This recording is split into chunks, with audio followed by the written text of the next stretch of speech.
Hi, welcome back to My Smart Learning. It's me, Mr. Bien, with your science lesson and physics for my Year 9 classes.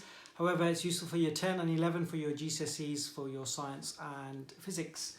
So, last time we looked at non-renewable energy. Now we're looking at renewable energy resources. What you need to be able to do is compare and contrast your renewables versus your non-renewables, okay? Because they've both got advantages and disadvantages. Now, if you look in the textbook, this is actually worth 4 double spreads in the book, whereas the non-renewables was just 1 double spread. So you need to spend more time on this one than you do on the other one. So this is actually worth 2 or 3 lessons. But I'll try to do it as quick as I can so you're not here listening to me for ages. So, but before we start, how do we get energy from renewable resources, our learning objective? You want to get one of these high fives, these virtual high fives. They're selling like hotcakes, but you can't buy them in the shops. Now, question 1, what are the 3 fossil fuels? Question 2, which polluting gas leads to global warming? Number 3, which polluting gas leads to acid rain? Number 4, what the 2 nuclear fuels? There you go, bad grammar there, mistake there. What are the 2 nuclear fuels? And then number 5, what is nuclear power? Why is nuclear power hazardous? Right, so pause the video, have a go at answering those questions, and then if you're ready, we'll go through the answers now if you've unpaused it. So, number 1, what are the 3 fossil fuels? Coal, oil, natural gas. Number 2, which polluting gas leads to global warming? That is carbon dioxide. And number 3, methane also does as well, but the main one is carbon dioxide. Number 3, which polluting gas leads to acid rain? That is sulfur dioxide is the main one. There are other ones like nitrogen oxide as well, nitrogen monoxide and nitrogen dioxide. However, the main one is sulfur dioxide. And what are the 2 nuclear fuels? Number 4, that is uranium and plutonium. And number 5, why is nuclear power hazardous? The spent nuclear fuel rods are very radioactive, which can cause cancer.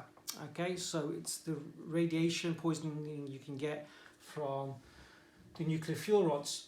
So what we're looking at today, we're looking at loads of different ways we can produce renewable energy. Last time we talked about the reason we need so much electricity. We've got the countries around the world are developing. We're already a developed nation, this nation, but the number of electrical appliances plugged into our homes and the amount of things we got and the population growing and the energy demands are rising and rising and rising. We need electricity. We're energy hungry. But at the moment, most of our energy needs comes from non-renewable resources. So we're talking about crude oil, natural gas and coal. But they've got their advantages, but they've also got the environmental disadvantages. So we need to, in the future, start thinking about more renewable energy resources. So things like wind power. So wind power is free because it's generated by the sun. It's the convection currents that are caused by the sun that causes the wind. Because remember, hot air rises, cold air sinks, and that causes circular motion of the air, and that's wind. It's convection currents. How does a wind mill or a wind turbine rather than a windmill, this is a wind turbine, how does it work? Well, these cost approximately, it's an approximation, about £1 million to set one up on land. It's even more expensive if you set it up out at sea. You need to set them up somewhere where it's windy. There's no point putting it where there's no wind because then there'll be just a waste of money. So you need it somewhere. Now, ironically, they don't work if there's no wind. That's obvious. But ironically, if it's too windy on the other side, they also don't work. So there's a sweet spot. So they do start working from about 5 miles per hour of wind. So very slow wind, they will start to move very slowly and it will generate some electricity. And maybe one of these wind turbines can power a small village. Okay, so a few of those, if you had a whole wind farm, could power a little small, very, very small town or something. So how does it work though? To make electricity, it's no secret. You just need magnets, you need some wires, and you just need some motion. So like in a generator, you want the generator to spin. And in that generator, there's just magnets and wires. As long as you've got wires and magnets moving and you're cutting the magnetic field lines with the wires, you induce a current. And that's what's inside it there. All you're doing is using the wind to spin a generator inside there. So now you don't need to know the exact mechanisms in your GCSE exams, but it's useful to know how these guys work. So the wind starts to blow over the blades, and as the wind blows, if I zoom in into the actual main component here, you've got these cogs. The wind turbines spin on these cogs, which will spin this thing in here. That is your generator. So that's just basically magnets and a wire. That kinetic energy is making free electricity. Now obviously you're going to pay for electric bills, but that costs, let's say, £1 million to make. After that, anything made is technically free, but you still have to obviously pay, because there'll be maintenance costs of this and decommissioning costs and all that sort of stuff. So that's how your wind turbine works. They've got their advantages, they've got their disadvantages. So the advantages are there's no pollution, no polluting gases. Wind is free. That will last forever, as long as there's an earth and there's wind, right? Disadvantages though, unreliable. It doesn't produce that much electricity, and if it's not windy, it's not going to work. And the other problem is you've got to get birds flying into it, and they might smack off those and die. And it sounds kind of sad, but they do kill a lot of birds, because birds are a bit stupid. They'll fly straight into those and get smacked in the head and die. So that's your wind turbines. That's how they work. We talked about. You've got all these notes here that you can help to make your notes. And this tells us about offshore ones and on land ones, onshore ones, and then the difference in the costs and stuff and the reliability of them. Here's a little activity you guys can have a go at, matching the true and false. If you've got a flash player on your PowerPoint, it will work. So you need to use the older version of PowerPoint. The new version of PowerPoint for some reason disables it, but if you've got the older version, it works. There's some arguments for and against wind power, so have a go looking through those. Okay, but we need to look at some other versions of power. Hydroelectric. So another form of renewable. Water. Water provides loads and loads of energy. There's different types. One is hydroelectric. So hydroelectric is any movement of water for allowing electricity to be made. So you've got this little wheel here. If water moves through, if a river is flowing, this wheel will spin. And if that spinning is connected to a motor or a generator, sorry, that will generate electricity. Okay. How do you do it then? Well, we've got these hydroelectric dams. So if you build a dam where there's a river flowing, the river will fill up behind that wall. That's what a dam is. And then what you can do, the problem with that, the disadvantage is that will flood all the low-lying areas there, and the habitats will destroy the wildlife and the birds and things like that. Okay, and the animals that live there, so it destroys their homes. The thing is, how do they work? At the bottom of these guys are what we call sluice gates. Once they're open, that water from there will drain out from here. And under those little gates that you'll see in a minute is these little turbines in these sluice gates. So you can suddenly develop loads of electricity coming straight through those sluice gates as they spin round and round and round and round. So you can get lots and lots of free electricity. But then you think, wait a second, all the water's gone now. There's no water on that side. There are these things called pumped storage schemes. There's exam questions on it on some of the slides in a second. Pumped storage schemes are this. As the water comes through, not all of the electricity, because you have to use electricity as it's being made. You can't store the electricity unless it's in a battery. So what these guys do is their pumped storage scheme, any excess electricity that's not being used has pumps, and it pumps that water there back to the top of the hill and then fills up your reservoir dam over there. So therefore, you're pumping some of that water back up. Obviously, when it's raining and the river's flowing, that water will start to fill up again anyway. Now, these are really good to generate quick electricity really quickly when there's a national demand, a surge in demand. Now, when can that happen? That can happen. Have you ever noticed when you're watching ITV, when you're usually ITV, because that's where the ads come up on Channel 4. And sometimes when you're watching, I don't know, you might be watching X Factor or Celebrity something or other, and there'll be like a little black and white box in that corner spinning around. Have you ever noticed that? Well, what's that for? It's not for you. Well, it is for you, so in a weird way. That tells you there's a break coming up in about a minute or two. So why is that useful? Well, what do people do when there's a break in the middle of the big football match? Because there's obviously no breaks in the middle of a football match other than half time. Or, you know, there's a singing competition going on and you know the next break's coming up. Why is that useful? Well, it's useful for the guys at the hydroelectric dam stations, because what do people do when there's a break? They get up, they walk out the living room and they go to the kitchen, they switch the kettle on. They might go for a wee as well, but they switch the kettle on. And what happens if the whole country switches the kettle on at the same time? Because everybody in Britain loves a good cup of tea, right? There'll be such a surge in demand that the power stations will shut down, and then we'll have no electric, we'll have a blackout. So what these guys do is that they flick a switch, the water comes surging through because they can see that little sign coming up, and then they have enough electricity to generate for us, so we can all have a nice cup of hot tea. So that's your hydroelectric dam. It's got its advantages. You can see the water then, there's your sluice gate there. So as the dam opens up, watch this little dam gate opens up, the sluice gate, the water will come down from the reservoir down, and it will go past through this. There's your little generator. As that spins round, it's going to generate electricity because it's going to be spinning the magnets inside that generator. Okay, and therefore you've got your electricity. Now, when we said a pump storage scheme, will pump that excess water back to the top so you can use it again. So that's your hydroelectric dams. So that's one way of water. You can compare and the advantages and disadvantages. You guys can have a go at that yourself. There's lots of different ones, like low running costs. That would be obviously an advantage.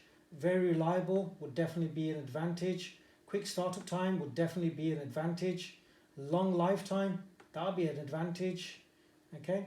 Expensive to build, well, that's not going to be an advantage.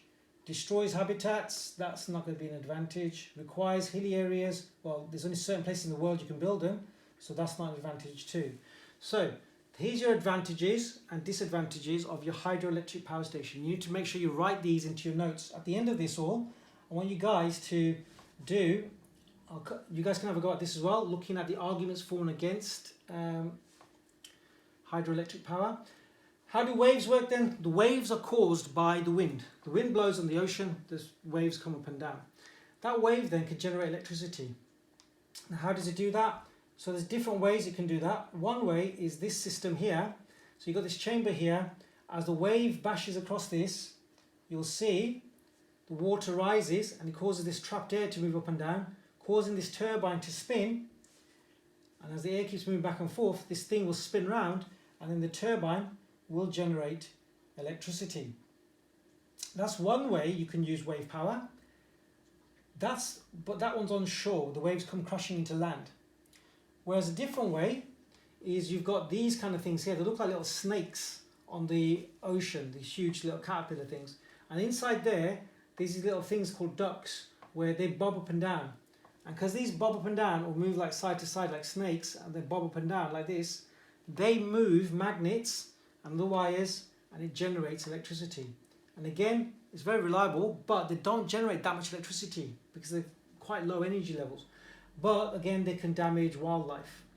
Okay, so here's an example of wave power. So have a go at these using the flash. And then tidal power is another one with water. Tidal power works by the moon pulls the water on Earth because of the gravitational pull, and because you can predict, or you know, the times of the incoming tide and the outgoing tide, because if you've been lying on the beach, you can tell the ocean is coming closer, and then while you're just lying on the beach, suddenly the ocean goes a bit further out over the hours. That's the tide.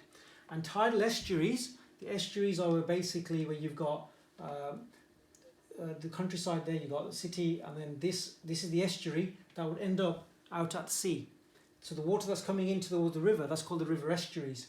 And the river estuaries have these tidal barrages, we call them, and when the tide rises, the water will flow that way, and then, when the tide rises, the sea level will rise that way, the water will go that way towards the estuary, and when the tide comes down, the water, because the sea will be going down, the water in the estuary will go back the other way. And again, you've got this thing spinning here, the generator, and as the generator spins, so you can see the tide rises, the sea levels rise, the water moves that way, causing, it's a generator, so it's motors and wires, makes electricity. That's high tide. And then when the tide goes out, the water levels start to drop because this is the moon's activity, the moon's gravitational pull on the water on Earth. the water will flow out of the estuary because the water always flows from the river to the sea. The water naturally will flow that way, and then it will generate electricity. And again, very reliable because you can time it. They don't generate that much electricity again, and also again, it's building stuff where there could be habitats and it could be damaging local wildlife. Okay, so that is your tidal barrage. We've got a couple more to do. You can see I'm going through these really quickly. Make sure you use your Caboodle textbook and online. I'll post something on Show My Homework using the bite-size, BBC bite-size. There'll be a table to summarize the advantages and disadvantages of your different renewable resources, but you also need to do it for your fossil fuels as well, so you might as well put it all in one table. So summarize everything. So, tidal power, you can have a go at this then, looking at the pros and the cons. And that's just a little bit of ideas about it. So, and there's some quizzes for you guys to have a go at. What about the sun's energy directly? Well, solar energy, solar power, there's two types of solar power. There is passive solar heating, so we call them solar panels. Don't get confused between solar panels and solar cells. Solar panels are where you got black sheets of steel or metal on your roof, and in there are pipes running through them, and there's a heating effect. They absorb, if you paint it black, it absorbs the heat from infrared radiation, and it warms up the cold water inside, so you get hot water. So solar panels give you hot water because it heats it up. So in hot countries like in Turkey and Spain, you've got lots of solar tanks, like solar panels. In our country though, we don't get much sunlight, but you start to see more and more people using solar cells. We sometimes call these photovoltaic cells. Solar cells, what you got in your calculators. Those generate electricity directly. Okay, so you got passive solar heating. These are what we call solar cookers. So you got this concave shape. The rays of sun reflect and bounce towards that little pot that will heat up that water in there. So you got some cooking going on from the sun. Okay, so these are what we call photovoltaic cells. Is what you're starting to see now on people's roofs. And the way it works, well, this is to do, shows you how greenhouse effect works. So we talked about the greenhouse effect already, about how the sun's energy comes down to Earth, and then the wavelength of the infrared radiation changes, it becomes longer, and that sun's energy gets trapped inside the greenhouse, causing a warming effect inside the greenhouse. And that's happening in the Earth's atmosphere because of the fossil fuels. But we're going to move on from that. That was sort of mixed into the middle of that. Have a go at ordering those. So here's the solar panels, loads of solar cells, sorry, there. Or these are mirrors actually. These are all mirrors and reflecting all that light onto one particular point, heating up the water. That water will go down as steam, and then you'll get turning a generator. That generator will make electricity. So all they're doing is reflecting all the light onto one point. Okay, these are called heliostats, to reflect it onto the boiler. So that's what it looks like there. These are just mirrors reflecting all onto one point. Now there's only the disadvantage of that is not everywhere in the world is sunny and hot, so you can only do it in certain places. They'll only work during the day, they won't work at night, so you have to charge up a battery so you can have enough energy during the day. So these are photo cells. How does a photovoltaic cell work? Well, it works by, now again, you don't need to know this for your syllabus, but it's quite useful to know. You've got a black anti-reflective coating so it can absorb as much sunlight as possible. You've got two layers there. You've got the N-type layer and the P-type layer. And what happens when the sun's energy comes in, when the sun shines on it, it causes these electrons to move down. So the P-type becomes more negatively charged. So you'll see you get these negatively charged particles all going down to the negative side. But what do they want to do? They want to move to the positive side because they flow from negative to positive because the opposites attract. But there's only one way they can flow to get back to the negative, which is there. So therefore, it will light up our bulb. I've accidentally just gone through that too quick. So you can see the sun's coming through and you get these electrons and then they'll flow. Only one way they can flow, and you'll have to go through the circuit, and therefore it will light up your bulb. And that will just continually happen over and over again. So that's your photovoltaic cell. So there's two types. So you've got solar panels. Don't get confused between solar panels and solar cells. These are what you find on your calculators. Okay? And again, you've got your advantages that you can use them in remote areas in the middle of nowhere where there's no wires from a power station. They can be used to power small areas like road signs and things like that. So that's the advantage. Disadvantage is they don't work during nighttime. They only produce a very little bit of energy as well, so they're not very reliable in that sense. Not that much energy, and at nighttime they don't work. Also, they're quite expensive. They're very expensive technology to set up in the first place. But again, the sun is free, so you got free energy. Okay, so we can use them in a remote area.